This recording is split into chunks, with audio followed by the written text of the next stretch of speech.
The final thing that you need to know from the WorkSafe perspective is the reporting requirement. So up until now, if you were sitting there and you thought you were the victim of bullying and harassment, you had a choice. You could not do anything about it. You could do something about it. You could decide when you're going to do something about it. It was a menu of options to choose from. Now WorkSafe says if you think that this is going on for you, you have an obligation to immediately step up and report it according to the policies and procedures of your organization. And I say Yahoo. The reason why I say Yahoo is because we've spent far too long holding on to stuff for whatever reason and not bringing it to the forefront as soon as it was happening so that it could be objectively reviewed and there could be a plan in action. So this is the trend I'm seeing. I'm seeing a number of people speak about each other, not speak to each other. They develop camps in their workplaces as a result of their own perception of what's happening. They gossip and alienate one or a group of other people as a result of the camps that they've developed, and the entire team breaks down. That's only allowed to happen because they haven't brought their issue up at the very beginning.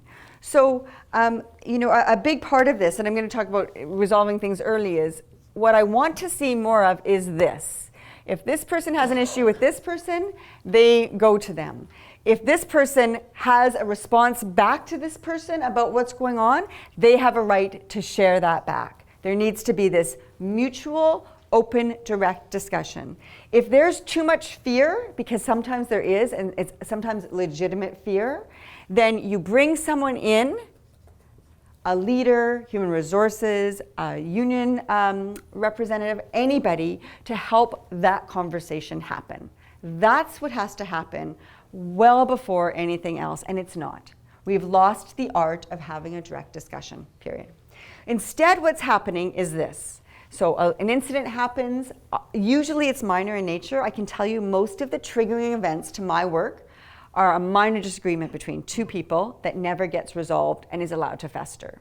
And then it shows up in everything else that's going on. It shows up in whether the sky is blue or not. One's going to say, I think there's some clouds. I think it's a cloudy day. The other one's like, no, it is a clear blue. Like it really, what they disagree on, the content usually ends up being so meaningless because now they're entrenched in their I hate you more conflict. So they're hating each other. They're not talking to each other. And instead they're going to their allies, or they create allies, or they put pressure on these people to come to the dark side with them. And sometimes these people don't want to. They're like, I don't want to go to the dark side. I just want to come and do my job. I just want to come do my job and enjoy myself and leave. I don't want to be drawn into your drama. You guys figure it out. But we don't even have direct discussions between these people because you don't want to hurt people's feelings. You're friends with them. You've worked with them for so long. You don't want to step on their toes. So you kind of come unwillingly but silently to the dark side. Okay, so now we've got two people, and eventually through the discussion, you've got more. And over the course of time, I have a team that's broken. And this team will disagree with each other on course content, on policy change, on anything to do with what's going on in their particular department, on scheduling, on assignment of duties. Why? Just because, like I gotta tell you, this isn't rocket science.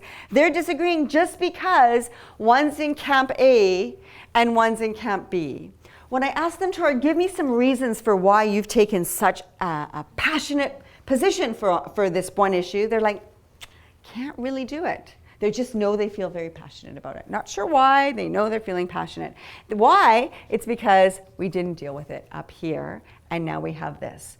And I have to tell you that once you have this, a hot dog day is not going to solve the problem. And you know, we always want hot dog days. Oh my gosh, there's tension between us. We're all feeling miserable. Let's have a hot dog day. Let's go to Wild Play. I've heard that if we have a team meeting and we all do zip lining together, we're gonna start talking. Let's zip line. Oh, that's such a good idea. Let's zip line. Now, two people show up for zip lining. Why? They all hate each other. Are you kidding? You think I'm gonna bungee jump with you?